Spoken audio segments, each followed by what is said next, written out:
দেশের রাজনৈতিক সংকটের বড় কারণ ভয়াবহ দুর্নীতি, যা পরিবর্তনে দেশের চলমান সব পদ্ধতিরই পরিবর্তন দরকার বলে মনে করেন বিএনপির মহাসচিব মির্জা ফখরুল ইসলাম আলমগীর। সকালে জাতীয় প্রেসক্লাবে সামাজিক সুরক্ষা কতটা সুরক্ষিত শীর্ষক সংলাপে এই কথা বলেন তিনি।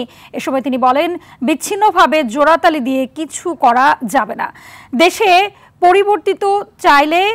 পরিবর্তন চাইলে সুনির্দিষ্ট চিন্তা এবং রাজনৈতিক কর্মীদের সততা ও আন্তরিকতার প্রয়োজন। এ সময় আমলা নির্ভর সমাজ পাল্টানোর উপর জোর দেন তিনি।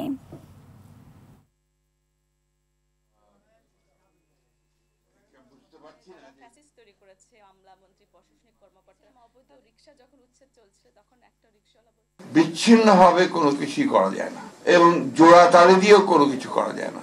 এটা আপনার সুনির্দিষ্ট চিন্তাভাবনা প্রয়োজন, সুনির্দিষ্ট লক্ষ্য প্রয়োজন এবং রাজনৈতিক দল এবং রাজনৈতিক নেতা বা কর্মী তাদের অত্যন্ত সততার সঙ্গে আন্তরিকতা প্রয়োজন।